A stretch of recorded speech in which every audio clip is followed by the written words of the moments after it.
김종배 시선 집중. 여러분 안녕하십니까, 김종배입니다. 국제 상황을 짚는 GB타임즈 시간인데요. 우리의 음식 돌솥 비빔밥이 중국 문화유산으로 지정되어 논란이 이어지고 있습니다. 문제는 우리 정부가 이러한 사실을 모르고 있었다라는 점인데요. 자, 중국에 계속되는 문화 동북공정, 그 실상 파헤쳐보고요. 우리 정부가 취해야 할 적절한 조치는 무엇인지 짚어보겠습니다. 그리고 레바논에서 삐삐 수천 대가 동시에 폭발해 수많은 사상자가 발생했습니다. 레바논이 그 배후로 이스라엘을 지목하며 중동 긴장이 고조되고 있는데요. 이번 사태의 진상은 무엇인지 알아보고 향후 중동 정세가 어떻게 흘러갈지 진단해 보겠습니다. 9월 22일 일요일 김종배의 시선집중, 광고 듣고 시작합니다.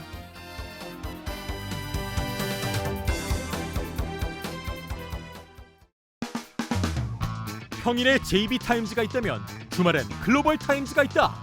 테마로 알아보는 국제정치 GB타임즈. 네, GB타임즈 세 분과 함께합니다. 한 분 한 분 소개를 해드리죠. 다큐앤뉴스 코리아의 김영미 대표 모셨고요. 어서 오세요. 네, 안녕하세요. 서울신문의 송현석 기자 모셨습니다. 어서 오세요. 네, 안녕하세요. 이용주 뉴스캐스터 함께합니다. 어서 오세요. 안녕하십니까? 네. 자, 오늘 첫 번째 이야기가 돌솥 비빔밥인데 이게 왜 중국의 문화유산으로 지정이 됐느냐. 해괴한 현상이 벌어졌는데 일단 그 해괴한 현상의 개요를 좀 이용주 캐스터가 좀 정리를 좀 해주시죠. 네, 중국 북동부의 지린성 정부가 지난 2021년 12월 공식 홈페이지에서 5차 성급 무형문화유산 총 65항목을 승인하면서 돌솥 비빔밥 조리법을 무형문화유산 목록에 포함한 것이 뒤늦게 3년 만에 알려졌습니다. 네. 중국의 문화유산 등급은 국가급, 성급, 현급으로 나눠지는데요. 이 중에 우리 돌솥 비빔밥은 성급으로 분류가 된 것이죠. 당시 발표된 문서에는 조선족 돌솥 비빔밥 제작 기회라는 항목으로 적혀 있었는데요. 돌솥 비빔밥을 성급 문화유산으로 추천한 곳은 지린성 내 연변 조선족 자치주였던 것으로 알려졌습니다. 중국 정부가 중화민족 통합 정책을 강화하면서 우리 한국의 전통 문화를 중국 조선족의 것이라 주장하는 문화 공정 양상을 보이고 있는 가운데 이 돌솥 비빔밥뿐만 아니라 윷놀이, 가래떡 조리법, 김치 조리법, 널뛰기, 아리랑, 판소리, 씨름, 전통원리 아주 그냥 전부 다 그냥 우리 거를 자기 문화유산이라고 분류를 하고 있는 상태입니다.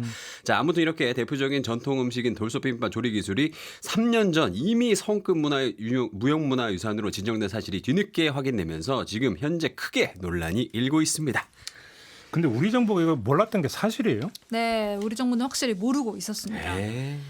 국내 무형유산 보전을 담당하는 게 지금 예전 문화재청이죠. 국가유산청이 담당을 하고 있거든요. 네. 근데 국가유산청 얘기를 들어보니까 중국의 국가급 무형유산 중에 한국 전통문화와 유사한 항목들은 일정 부분 계속 파악을 하고 있었는데 돌솥 비빔밥 같은 경우는 지방급 유산이었기 때문에 등재 사실을 미처 파악하지 못했다라고 인정을 했습니다. 그리고 돌솥 비빔밥에 대해서도 우리나라 국가 무형유산으로 지정이 되어 있지 않다. 그리고 지정될 계획도 없다. 다만 전주 비빔밥은 2008년에 전북의 무형유산으로 지정이 되어 있다. 이렇게 설명을 했습니다. 그런데 정부가 만든 한식문화사전이라는 게 있거든요. 네. 근데 여기에는 돌솥 비빔밥이랑 전주 비빔밥이 엄연히 구분이 되어 있어요. 그럼 왜 전주 비빔밥만 무형유산으로 등재가 되어 있는지 지금 알 수가 없는 상황이고, 그리고 조선족 거주지가 중국 관할 내에 있기 때문에 거기서 문화유산을 지정하는 건 중국 정부가 판단할 일이다. 다만 중국 정부가 이 돌솥 비빔밥 같은 조선족의 무형유산을 만약에 유네스코 인류 무형유산으로 등재하려고 하면 그 부분에 대해서는 우리 정부가 다각도로 검토하고 대응하겠다. 이런 입장을 지금 밝혔거든요. 그러니까 한마디로 현재로서는 그냥 중국의 한 동네에서 소소하게 비빔밥 원조는 우리다라고 얘기하는 것까지 국가가 나서서 말릴 수는 없다. 나중에 중국 정부가 나서서 돌솥 비빔밥 원조는 중국이다라고 선언하면 그땐 나서 보도록 하겠다라는 뜻이죠. 아니, 그런 식으로 따지면 지금 그 이주 외국인들 되게 많잖아요. 우리나라에. 네.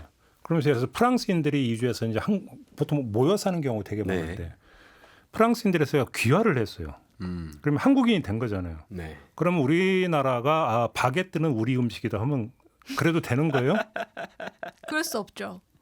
그렇고 똑같은 거 아닌가요? 따지고 그렇죠.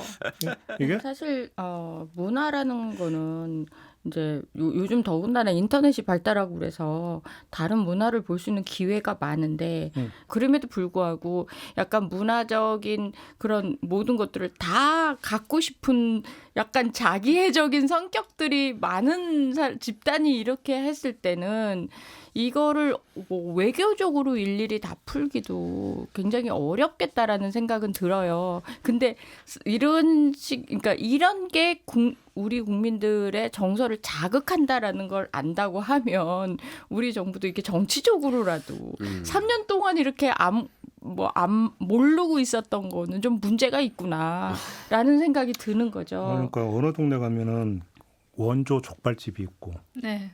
진짜 원조 족발집이 있고 원조의 족발집이 있고 막 이렇다는 거잖아요. 네. 음식 가지고 그렇죠. 음식 가지고 원조 논쟁 참 많아요. 근데 국가 간에 벌어지는 건 저는 처음 봤는데 아니 중국의 동북 공장에 대응하라고 지금 만든 게 바로 동북아 재단인데 이걸 모르고 있었다는 게 말이 되는 얘기입니까 이 얘기가?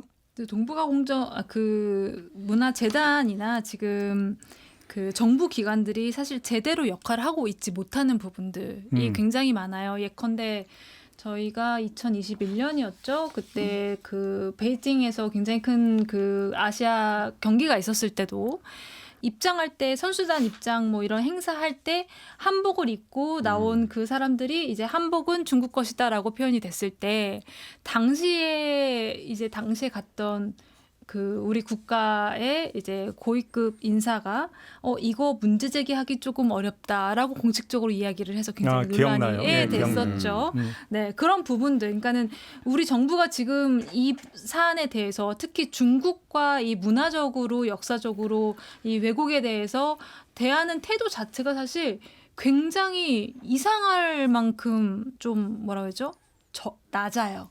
저자세로 가고 있어요. 네, 그 부분은 저희가 인정할 수밖에 없는 부분인 것 같습니다. 그러니까 이제 중국이 여기서 동원하는 방법이 그거잖아요. 소수 민족을 앞세우는 것. 네, 그러니까 그 이 개회식에서 한복이 등장한 것도 아니 그 중국의 소수 민족 중에 하나인 조선족이 입는 의복이다.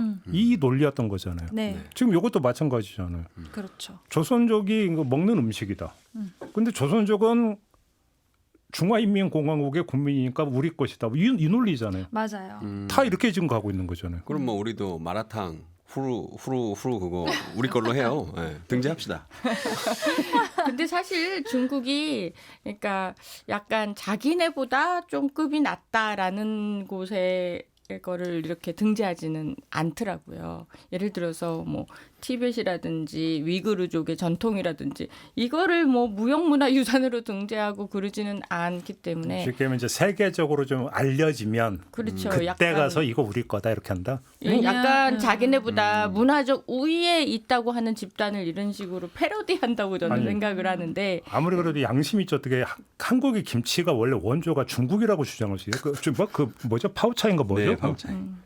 완전히 다른 거잖아요. 그게. 근데 그렇죠. 사실 김치는 옛날에 일본에 김무치 논란도 있었고 또 삼계탕도 있더라고요. 그래서 되게 많아요. 네, 저희가 근데 생각하지 못한 부분에서 이미 중국인들은 이거 원래 원조는 우리잖아라고 생각하는 것들이 생각보다 많습니다. 아무튼 우리 정부의 대처 방법을 좀 해야 되는데 어떤 적극적인 조치를 할 수 있다고 생각하세요? 근데 이게 이제 중국 정부가 2006년 5월부터 2021년 12월까지 5차례에 걸쳐서 이제 지방에서 모든 전국 지역에서 이제 제출받은 뭐 무형문화 예산 2,161건을 국가급으로 올린 상태인데 네. 이렇게 많이 올리는데 뭐가 들어가도 우리께 막 들어갔겠다.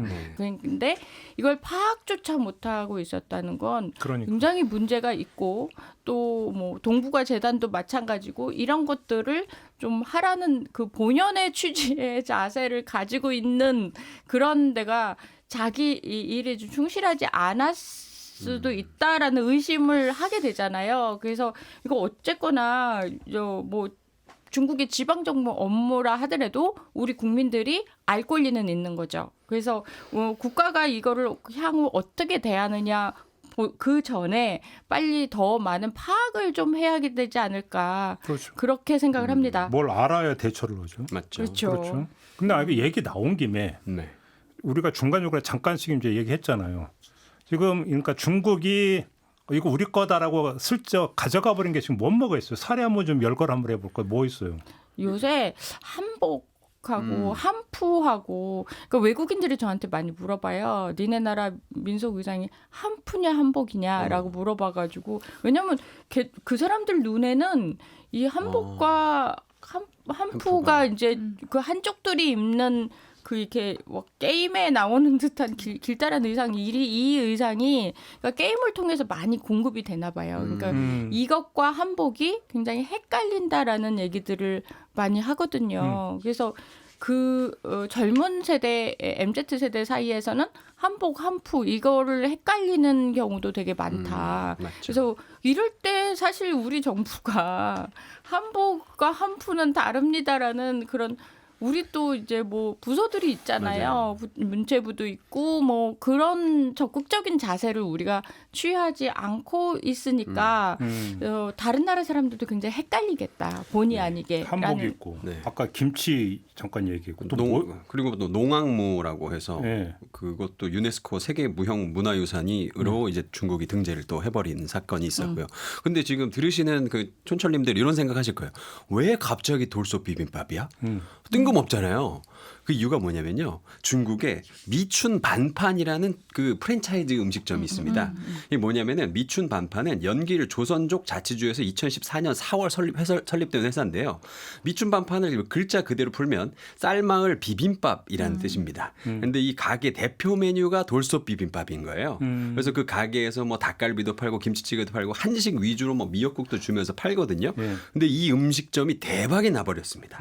그래서 중국 전역에 매장이 1,400개가 생겼다는데 그럼에도 불구하고 갈 때마다 웨이팅을 해야 될 정도래요. 그래서 인기가 이렇게 많다 보니까 이 미춘반판이 자신의 브랜드를 조선족 비물질 문화유산이라고 정의를 하면서 적극적으로 조선족 음식이라고 돌솥 비빔밥을 밀기 시작한 거죠. 그래서 이 가게 홍보 포스터 보면은 한복 입은 사람이 돌솥 비빔밥 들고 있어요. 그러니까 그런 것들을 이제 중국 사람들이 계속 이 프랜차이즈 음식점에서 보고 하다 보니까 그럼 이것도 우리의 문화다라는 인식이 생겼고 중국 정부에서도 적극적으로 그거를 밀어붙인 것이죠. 그래서 저 이 점을 한번 이렇게 한번 그러면 각을 틀어서 한번 봅시다. 이건 중국에 거주하는 소수 민족인 조선족의 문화다라고 중국이 계속 그렇게 이제 그 표기를 하고 한다면. 그러니까 원래부터 이게 중국 거였다가 아니잖아요. 지금 이야기하는 것은. 그러면 용인될 수 있는 것이냐. 이 문제가 좀 점검이 돼야 되고 이건 어떻게 보세요? 그러니까 원래 아니요. 이들이 생각하는 건 원래 우리 거예요. 원래 중국 거다? 네. 원래 중국 건데 우리가 지금까지 그거를 공식적으로 인정하지 않았을 뿐이고 한국이 이걸 가져다가 따라해서 잘 쓰고 있었는데 우리가 이제는 이거를 딱 땅땅땅 우리 거야라고 박은 문제가 큰 살인 거죠. 거예요. 우리가 사실 문화란 이렇게 서로 교류를 하기 때문에 한국도 뭐 탕후루, 뭐 마라탕, 중국 음식으로 체인점을 내서 대박을 내는 케이스는 똑같이 있어요. 그렇다고 우리가 탕후루를 우리나라 문화유산이라고 등재하지는 않잖아요. 그러니까 이거에는 서로 문화에 대한 어떤 존중 의식이 전혀 없었다. 그리고 이 비빔밥 이제 뭐 이런 돌솥 비빔밥 특히 그리고 삼계탕 이런 음식들이 뭐냐면 중국 그 여행객들이 한국에 오면 제일 먹고 싶어하는 음식이었어요. 그러니까 쉽게 말해서 조선족뿐만이 아니라 다른 한족들의 니즈도 굉장히 충족해주는 그런 음식이었다. 그런 바탕하에 그런 체인점이 대박을 났고 이런 상황들이 있기 때문에 이건 어디까지나 우리가 따라한 게 아니고 그들이 여기 와서 맛보고 이렇게 갑자기 좋아하는 케이스인 거예요. 그래서 중국을 뭐 20년 전에 뭐 취재 갔을 때 뭐 비빔밥 잘 몰랐거든요, 사실. 그때 뭐 맞아요. 북경 가고 한국 음식점이나 가야 뭐 이런 게 있지 몰랐는데 이렇게 대박이 난 거 보면 중국 사람들이 한국에 와서 이런 문화를 많이 접했구나라고 추측하는 게 합리적이잖아요. 근데 제가 좀 아까 왜 이 질문을 드렸냐면 소수민족을 앞세우는 거잖아요. 네. 중국 같은 경우는. 이게 하나의 어떤 지금 전략으로 거의 굳어져 있는 거 아닌가요? 그렇죠. 이 동북공정이라는 것 자체가 지금의 동북부, 그러니까 옛날 만주 지역이잖아요. 그렇죠. 여기 있는 나라들이 다 중국 거고 중국의 역사다라고 주장하는 시도인데 지금 한족을 빼고 55개 소수민족이 있단 말이죠. 근데 동북공정의 목표 자체가 이 55개 소수민족이 이탈하지 못하게, 그래서 하나의 중국이라는 걸 강조하기 위해서 하는 어떤 문화적, 역사적인 세뇌에 가깝다 이렇게 보여지는데 네. 이 소수민족들이 살고 있는 이 영역을 보면요, 중국 전체 국토의 한 70%에 살고 있어요. 굉장히 많은 그 넓은 땅에 살고 있는데 당연히 천연 자원도 많은 땅도 있고요. 또 국경 지역에 사는 소수민족들도 많기 때문에 다른 국가 침입을 막을 때 일종의 반패로 쓰기가 굉장히 좋단 말입니다. 근데 왜 하필 조선족이냐? 사실 아까 말씀하신 것처럼, 대표님 말씀하신 것처럼 왜 위구르족이나 이런 것들은 문화유산으로 등재하지 않잖아요. 근데 왜 조선족 거는 자꾸 이렇게 건드리냐? 이게 55개 소수민족 중에서 조선족이 제일 잘 삽니다.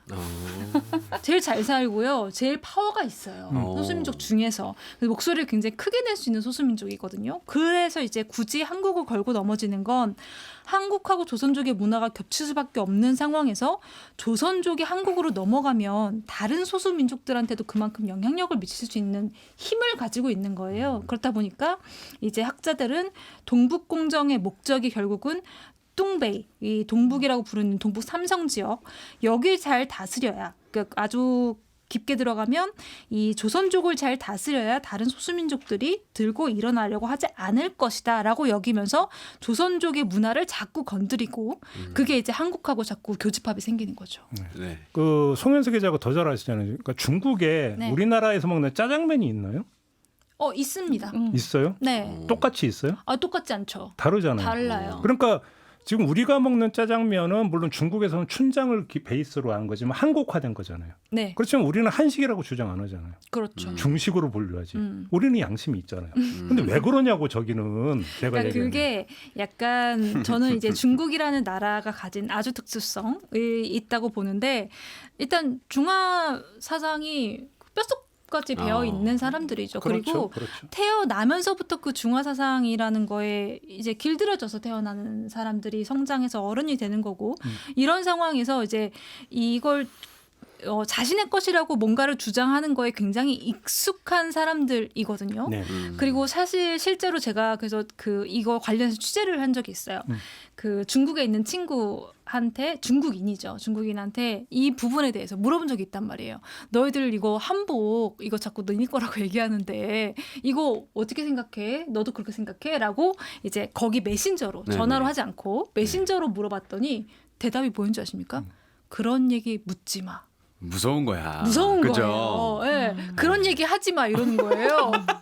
그래서 알았어 하고서는 현지에 사는 한국인 친구한테 다시 연락을 했습니다. 네가 보기에는 중국인들이 이렇게 생각하는 것 같아?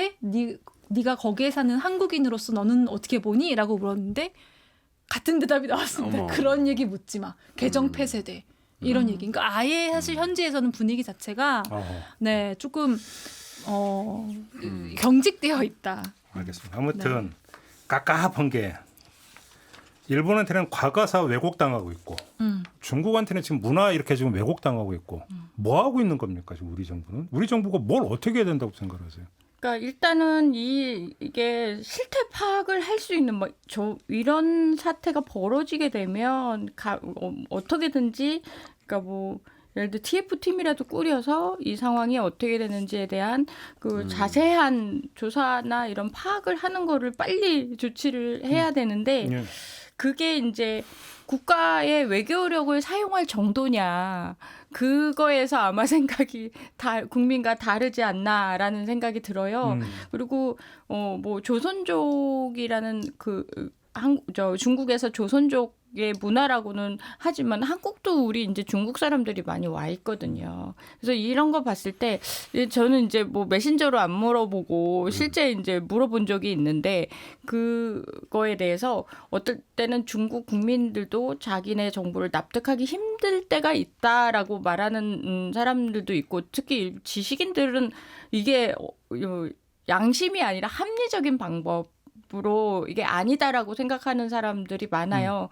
그러니까 그렇게 말을 안 하고 있어서 중국인들이 다 그렇게 생각한다고 느낄 수 있지만 우리 옛날에 코로나 우한에서 처음 그 코로나가 나왔을 때 그때 우한 시민들이 얘기하는 건 너무 합리적이고 논리적으로 유튜브에서 얘기를 다 하잖아요. 그래서 이 생각들은 다 멀쩡하시구나. 근데 그래서 끌려갔잖아요.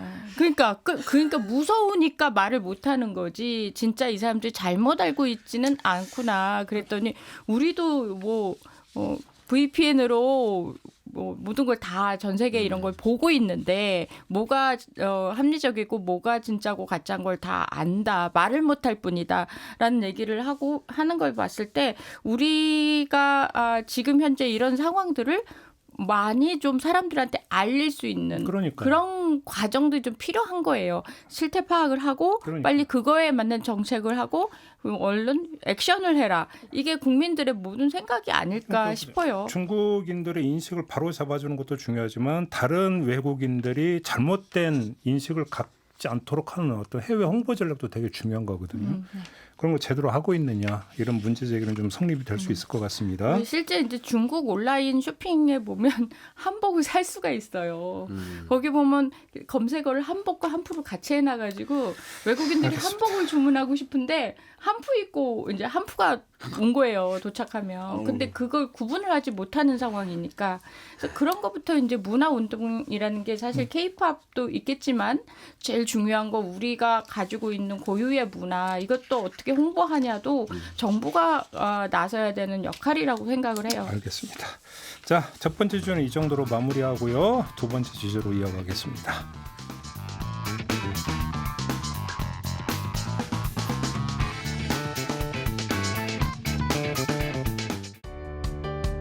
때로는 날카롭게, 때로는 삐딱하게, 그러나 매 순간 섬세하게 시선이 필요한 우리 사회 곳곳을 살펴봅니다. 김종배의 시선집중. 네, 김종배의 시선집중 일요일 코너 GB타임즈 세 분과 함께하고 있습니다. 김영미 대표, 송현석 기자, 이용주 캐스터 세 분과 함께하고 있는데요. 이번에는 중동으로 가겠습니다. 삐삐가 터졌습니다. 동시에 수천 대가 터졌는데요. 어떻게 된 일인지 일단 이용주 캐스터가 좀 정리 좀 해주시죠. 네, 지난 18일 레바논 동부 베카벨리와 수도 베이루트 외곽 등지에서 헤즈볼라가 사용하는 휴대용 무전기 워키토키가 연쇄 폭발해서 20명이 숨지고 450명 이상이 다쳤다고 레바논 보건부가 밝혔습니다. 이는 바로 전날인 17일에 레바논 남쪽 이 이스라엘 접경지에서 무선 호출기인 삐삐가 폭발해서 어린이 2명을 포함해 12명이 사망하고 약 2,800명이 부상당한 이 사건이 일어난 지 하루도 되지 않아 비슷한 일이 또 벌어진 건데요. 헤즈볼라는 지난 2월 헤즈볼라의 수장 하산 나스랄라가 이스라엘의 위치 추적과 표적 공격에 활용될 수 있다면서 휴대전화를 쓰지 말라고 경고한 이후에 최근 몇 달간 통신 보안을 위해서 삐삐를 도입한 것으로 전해졌습니다. 무전기도 5개월 전 삐삐와 비슷한 시기에 헤즈볼라가 구입한 것으로 알려졌고요. 헤즈볼라는 배후로 이스라엘을 지목하면서 보복을 예고했습니다. 미국 CNN 방송 역시 이번 삐삐 폭발이 모사드와 이스라엘군의 합동작전 결과라는 것을 파악했다고 전했습니다. 그리고 국제사회는 이번 사건으로 인한 중동의 확정 가능성을 경계하면서 이 가자지구 휴전 협상의 어려움 더 커질 것으로 보고 있습니다. 일단 좀 그 실상을 알아보기 전에 헤즈볼라라고 하는 그 조직이 어떤 조직인지 좀 정리가 좀 필요한데 송현석 기자가 좀 정리 좀 해주실래요? 네, 1980년대 초에 당시에 중동 지역의 가장 막강한 시아파 세력이었던 이란이 이제 이스라엘에 맞서기 위해서 만든 조직입니다.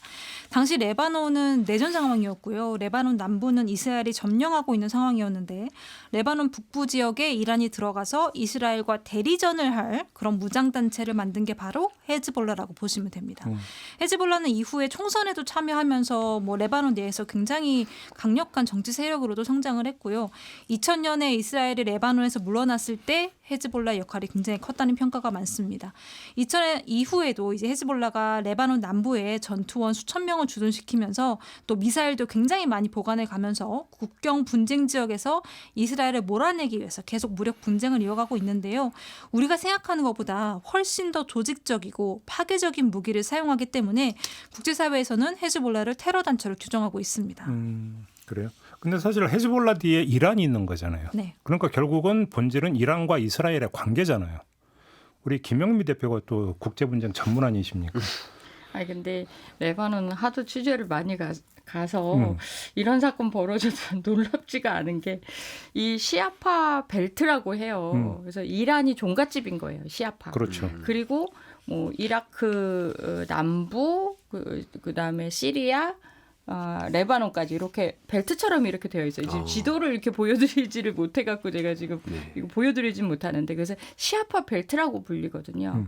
그래서 이란이 이 모든 국가들의 시아파의 배후에 있어서 종갓집의 역할이란 돈과 인력을 대주는 거거든요. 요즘 이제 이란이 좀 국제뉴스에서 핫했잖아요. 예. 그러다 보니 이제 이란에 있는 혁명 수비대의 사람들이 그러니까 주요 인물 이런 분들이 이제 레바논에 많이 가 있었어요. 그리고 이제 헤즈볼라가 다들 무장 단체로 왔는데 가면 그냥 우리나라 이렇게 정당처럼 정당이에요. 그래서 헤즈볼라 국회의원도 계시고 헤즈볼라 장관도 있고 그래서 제가 이제 처음에 봤을 때 이제 테러 단체 뭐 이렇게 알고 처음 초창기에는 모르고 가서 취재를 했는데 가서 보니까 정당의 하나로 국민들이 인정을 하더라라는 게 좀 다른 면이었었어요. 무기가 있는 정당인 거예요? 그렇죠. 어머. 미사일을 가진 정당. 그렇죠. 쉽게 말하면 우리로 치면 뭐 네. 어떤 특정 당이 네. 이제 미사일 기지를 막 갖고 있는 거예요. 북한 그런데. 그러니까 이게 우리와 다르기 어머. 때문에 거기는 이게 뭐 이해가 가는지 모르겠지만 제가 봤을 때는 되게 신기한 조직이다라고 생각을 했고 당시 이제 2006년도에 이제 레바논과 이스라엘 전쟁이 났었잖아요. 그때 제가 봤을 때는 이스라엘도 쉽게 이렇게 전쟁을 일으켰다가 뜨거했고 그리고 이 헤즈볼라도 뭐 이스라엘 우리가 좀 상대 좀 할 수 있어라고 나섰는데 이스라엘 상대가 안 됐던 거예요. 그래서 지금도 헤즈볼라는 그때 그 20년 거의 20년 다 돼가는 그때 그 전쟁에 굉장히 뜨겁다라는 생각을 해서 가능하면 이스라엘과 전면전으로 부딪히려고 안 하더라고요. 그리고 이스라엘도 마찬가지고. 그래서 이번 삐삐 사건 이게 폭발 사건이 일어나면서 이스라엘도 이제 헤즈볼라하고 그때처럼 전면전으로 가고 싶어 하지는 않는구나. 이렇게 생각이 들더라고요. 그러니까요. 다시 사건으로 돌아가서 이 코너에서 제가 그 말씀드린 적이 있었는데 통신기기는 삐삐에서 멈췄어야 된다. 지난주였나요? 지난주까지. 네. 근데 바로 이렇게 터져갖고. 그러니까 삐삐까지도 가면 안 되는 거였어. 아니 근데 일단 저는 비둘기 쓰죠, 비둘기. 놀란 비둘기. 게 추억의 통신기기인 삐삐를 여직 쓰고 있다는 사실에 일단 놀랐고 네. 많이 쓰고 있어요 지금도. 아니요, 근데 여직 쓴 건 아니고 얼마 전에 이제 그 헤즈볼라의 수장께서 핸드폰을 들고 다니면 위치 추적을 당할 수 있다 이스라엘 사람들이. 헤즈볼라가 이스라엘의 어떤 첩보 활동에 대한 그 경각심은 상상 이상이에요. 왜냐하면 이제 저 같은 경우 한국 취재진이잖아요. 한국 방송에 나오면 한국에 있는 이스라엘 대사관이 우리를 추적해서 우리를 죽인다. 그러면서 뭐 얼굴이 나오면 안 된다 이렇게 요구하는 사람들 굉장히 많고 음성을 변조하고 모자이크를 해도 다 까서 자기네들 다 밝혀진다 이런 얘기할 정도로 굉장히 무서운 거예요. 그렇게 활동하는 많이 당했겠지 이 사람들도. 그래서 3개월 전부터 이 삐삐가 보급이 됐대요. 근데 이거 쓰지 거기서 말고. 두 번째가 삐삐가 여직 생산되고 있다는 것도 저는 놀랐어요. 그것도 이 삐삐 생산 회사가 레바논 회사예요. 오. 레바논 회사인데 이게 또 국제 분쟁이 날 수 있는 게 사실 중동의 문제가 아니라 이게 또 헝가리에 있는 그렇다면서요. 제조를 헝가리에서 했다는 아니, 거예요. 애초에는 대만에서 시작을 했죠. 그 배터리가 이제 그쵸. 대만 배터리는 배터리였다. 대만. 뭐 이렇게 얘기를 하는데 지금 터진 게 사실 터진 이 상태를 봐서는 배터리가 터진 거거든요. 그러니까 이게 진상이 뭘까요? 이게 그러니까 그 생산 단계에서 다 심은 거잖아요. 그렇지 않고 이게 설명이 안 되는 거잖아요. 그렇죠. 예. 폭발 장치를 심은 거잖아요. 이게 어떻게 가능할 수 그러니까 있었을까요? 이게 지금 여러 가지 설이 있지만 이게 어쨌든 헝가리에서 최종 그 제조 단계를 거쳤다 할지라도 어디선가 누군가가 이제 만들었을 거 아니에요. 걔가 그 레바논으로 들어오기 전에 어떤 항구에 3개월 동안 그 통관을 위해서 보관이 되어 있었다는 컨테이너. 3개월 동안. 3개월 동안. 근데 그 사이에 이스라엘이랑 모사드가 들어가서 일일이 거기다가 다 심었다는 거예요. 아, 그거는 말도 안 그게 돼. 설 중에 하나예요. 썰 중에 하나가 네, 그걸로. 네, 설 중에 하나라는 거죠. 음. 그런 얘기가 있고 그게 아니면은 이제 그 이스라엘 모사드가 그냥 애초에 아주 오래 전에 이거를 만들어 놓고 얘네들이 언젠가 이거를 가져갈 때까지 기다렸다는 그것도 거예요. 말도 안 되고요. 근데 여기서 두 번째 삐삐만이 아니라 무전기도 터졌잖아요. 네. 그럼 삐삐를 생산하는 공장과 네. 무전기를 생산하는 공장이 같나요? 그렇진 않는데요. 아니잖아요. 예, 그래서 이게 지금 그런 여러 가지 썰이 지금 어제부터 오늘까지 전 세계 뉴스가 다 썰인데 예. 제가 봤을 때는 이거를 아마도 이스라엘 쪽에서 그런 그러니까 배터리 종류나 이런 신호를 잡는 어떤 삐삐도 사실은 신호를 받는 거잖아요. 그렇죠. 그래서 이 신호를 받는 어떤 기계에 뭔가 테러를 할 수 있는 그런 기술이 아마 이스라엘이 갖고 있지 않을까라는 생각이 드는데 이게 그렇다고 멀리 뭐 태평양에 있는 것까지는 안 될 것 같아요. 근데 자기네 나라 근처에 어디는 아마 그 되는 기술이 아닐까. 삐삐만 터진 게 아니거든요, 지금. 그러니까 아무튼 이게 어느 단계에서 어떻게 해서 이게 폭발 전까지 심어졌는지는 아직은 확인이 안 된 네, 거잖아요. 확인이 안 돼요. 썰만 지금 돌고 있는 네, 거죠. 썰만 돌고 있어요. 헤즈볼라한테 이 삐삐나 무전기 이거 그 팔 때 굉장히 싸게 준다고 했을 것 같아요. 그죠? 헤즈볼라가 그래서 그렇죠. 가격 듣고 아, 네. 그걸로 하겠다. 네. 근데 그게 터진 거죠. 근데 이게 여기서 이해가 안 되는 게 여러 장면이 사실은 교차하는 게 조금 전에 김영미 대표의 말씀대로 헤즈볼라가 통신 보안 때문에 휴대폰 사용을 금지하고 삐삐를 사용하게 권장했는데 이건 뭐냐면 일괄 납품 거의 비슷하게 된 거잖아요. 네. 그런데 그거를 그러면 또 헤즈볼라는 그냥 그렇게 했다는 거죠. 이것도 사실은 난센스 아닌가요? 그 굉장히 무서운 조직이에요. 그러니까 아니 이 레바논하고 이스라엘 국경지대 여기 가면 살벌하거든요. 그러니까 이게 지금 하루 이틀이 아니에요. 이게 제가 취재한 일에 지금까지 이 나이가 되도록 쟤는 저기가 저렇게 위험해지고 날이 갈수록 이런 식으로 분쟁이 생기는 게 굉장히 심각한 중동의 평화를 해치는 그 한 축이라고 저는 생각을 하는데 더군다나 그 가운데 우리나라 동명부대 그 우리 군도 있어요 사실 평화 예, 유지군으로 레바논의 파병도 활동하는 있죠. 예, 그 사이에 껴 있어요 지금. 어느 정도의 레바논 상황이? 레바논이 그러니까 제가 이제 레바논 쪽에 이제 군하고 연락을 해서 이렇게 들어보면 레바논 그 재정이 너무 안 좋아서 군대에 밥을 고기를 납품하지 못해갖고 우리 다 지금 채식주의자 되게 생겼다 이런 얘기도 듣고 또 지휘관들 중에는 같이 이렇게 굶을 수 없다 해갖고 그거 맨홀을 뜯으러 다닌대요 밤에는. 뭐를 뜯으러다녀요? 네, 맨홀? 그거를 판다는 거예요. 맨홀? 맨홀. 그게 뭐예요? 도로에 있는 그 동그란 철뚜껑. 네, 그죠? 철. 그걸 네. 왜 뜯으러다녀요? 그 팔 수 팔려고. 있어서. 팔려고. 네.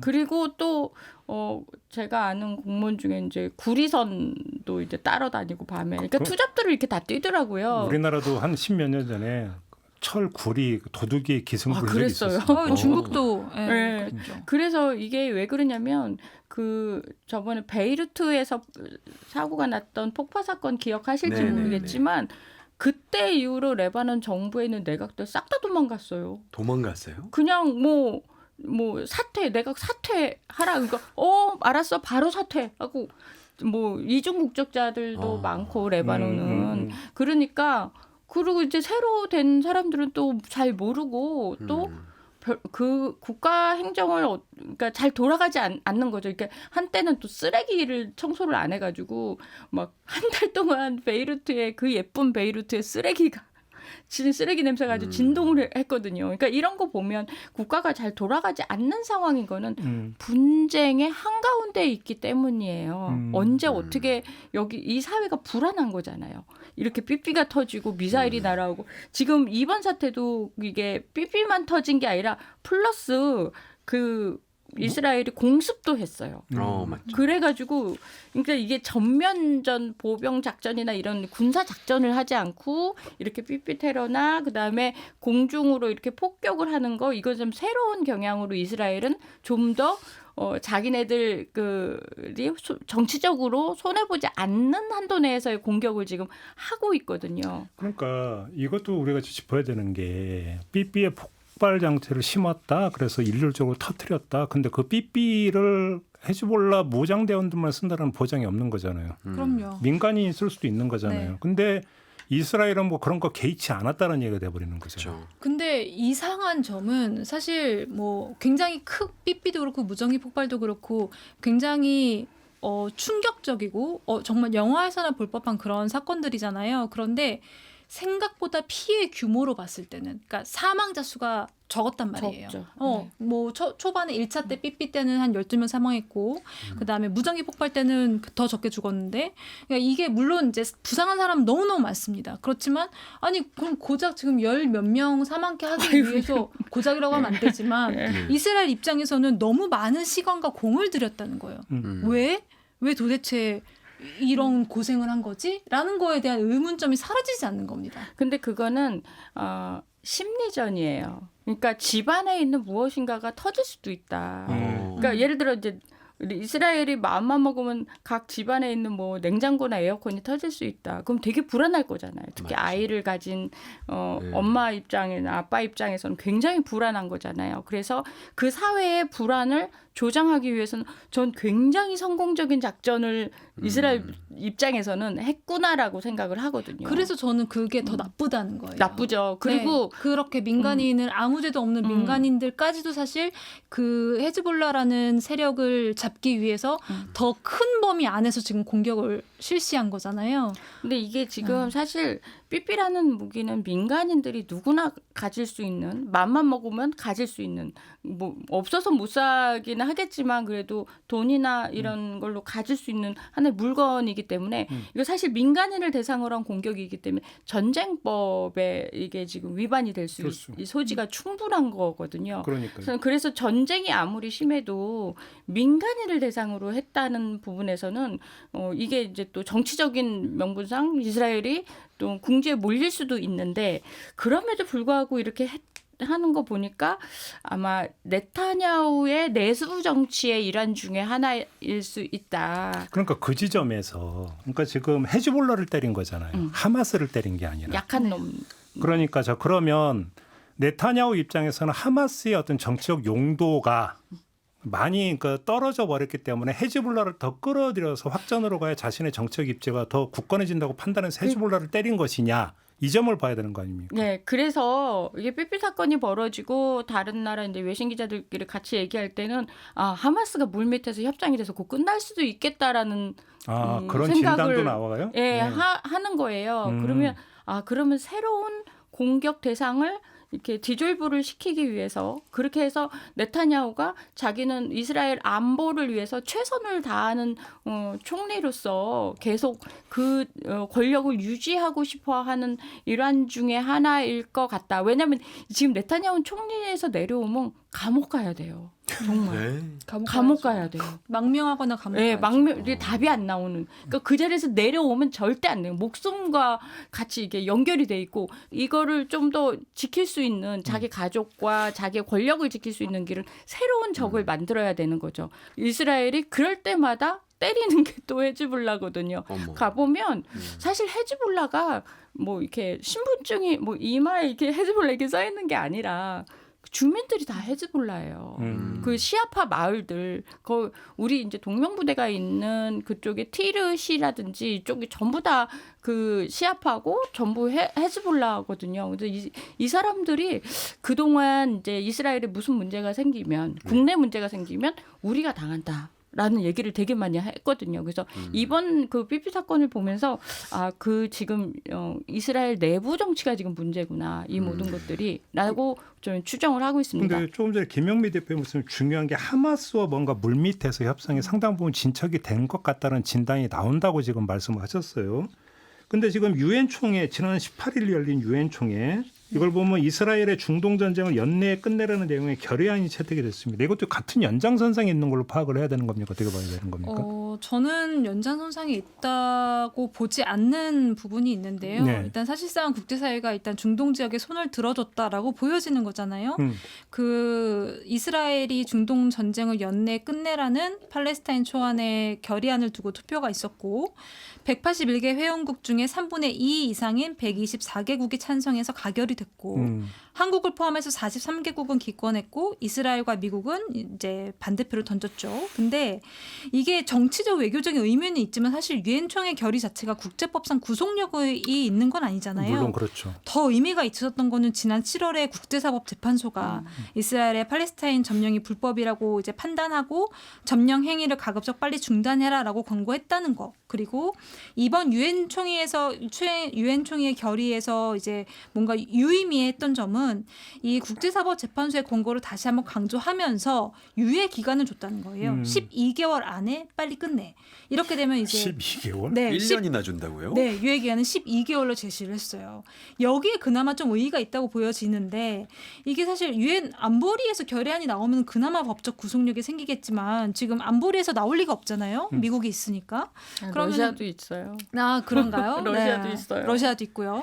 그래서 휴전이나 뭐 이스라엘이 뭐 이렇게 팔레스타인 점령 지역을 포기하는 결의안에 미국이나 러시아가 찬성하기 어려운 상황이기 때문에 사실 국제사회의 분위기를 알기에는 뭐 괜찮았지만 법적 구속력이 없어서 좀 힘이 없다. 그리고 국제사회 여론이 이렇다는 거는 사실 올해 초중반 들어서 이미 저는 확실하게 다 드러났다고 보여져요. 네타냐후 총리와 바이든 대통령이 반목하는 상황. 그리고 네타냐후 총리가 자신의 아까 말씀하신 그런 국내 정치 생명 연장을 위해서 가자지구 전쟁을 이용하고 있다는 비난.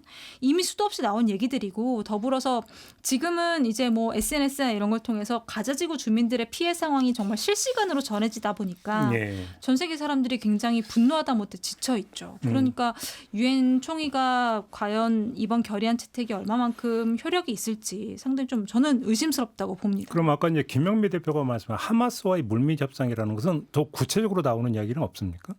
이 지금 하마스 쪽도 그렇고 양쪽에서 1년 동안 이렇게 끌면서 서로 너무나 피해가 크고 더더군다나 전 세계적인 비난이 이스라엘에 그러니까 당한 건 이스라엘인데 왜 우리를 비난하냐 이런 얘기들을 해요. 그래서 어쨌든 이런 게 국제사회에서 그러니까 이 유엔 총회 결의안 찬성 국가가 124개국이에요. 이거면 압도적인 거거든요. 그렇죠. 전 세계 의견이라고 봐도 무방하다. 사실 그랬을 때 이스라엘이 국제 정치 무대에서 이걸 얼마나 더 끌고 갈 수 있겠느냐. 저는 그렇지 못할 거라는 생각도 드는 거거든요. 오히려 이게 더 이스라엘의 발목을 잡을 수도 있고 네타냐후 입장에서는 정치적인 위기 상황에 있어요. 그거는 그러니까 이 내부 정치에서도 이걸 오래 끌고 가기가 네타냐후 입장에서는 좀 불안하다. 근데 생각을 하죠. 네타냐후가 사실 지금의 싸움은 이스라엘이 아니라 네타냐후가 싸우는 거다라는 평가가 많잖아요. 근데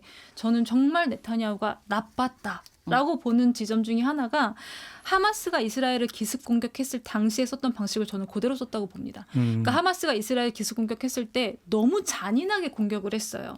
왜 이렇게까지 잔인하게 해? 라고 했을 때 결과적으로 하마스가 노린 건 결국 그러면은 우리가 잔인하게 공격할수록 이스라엘이 잔인하게 보복을 할 것이고 그러면 우리는 여기서 더 이제 이거를 막아내면서 하마스 팔레스타인 가자지구 안에서 우리의 입지를 더 강화시킬 수 있어. 이게 계획이었거든요. 지금 이스라엘이 삐삐 공격을 할 때 어떻게 했냐면 그냥 동시에 터뜨리지 않았어요. 먼저 신호를 삐삐에 줍니다. 맞아요. 네, 신호를 먼저 줘. 그래서 진동이나 알림음이 나게 해서 뭐지 하고 들었을 때 터뜨리게 한다. 맞아요.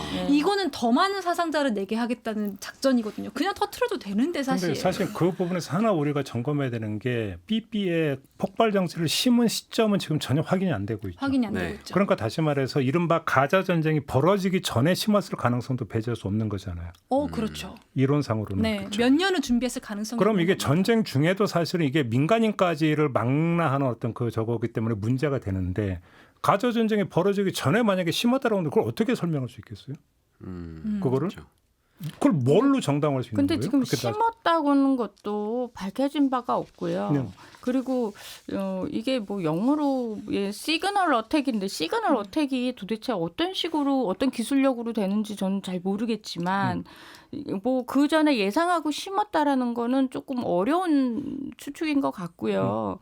그 신호 공격을 어떤 메커니즘이라도 갑자기 할 수 있게 된 그러니까 전자기기는 다 될 수 있는. 그러니까 실제 이제 중동에서 그러면 더 무서운 거죠. 그러니까 알카에다나 이 무장 단체들이 다 핸드폰이나 심지어는 시계도 겁내했었거든요. 제가 이제 인터뷰하러 가고 그러면 모든 전자장치를 빼고 오라는 거예요. 그래서 뭐 그런 거 봤을 때는 아마 신호 공격을 하는 신기술인가라는 생각도 들거든요. 아니, 근데 그래서 그게 너무 신기한 거죠. 신호를 그 어떻게 무섭죠. 걔네가 쓰는 것만 잡아서 터뜨렸다. 그러니까요. 아무튼 뭐 지금 뭐 확인이 된 건 없기 때문에 네. 모든 걸 가설에 기초해서 이야기를 해야 되는데 만약에 그것이 하마스의 공격 그래서 발발한 가자 전쟁 전에 만약에 그렇게 그러니까 준비가 이루어졌다면 이스라엘 그리고 그걸 이스라엘이 했다면 그걸 어떻게 정당화할 수 있겠느냐는 얘기예요. 제 얘기는. 그러니까 이렇게 놓고 보면 다음 따져야 되는 문제가 한두 가지가 아니다.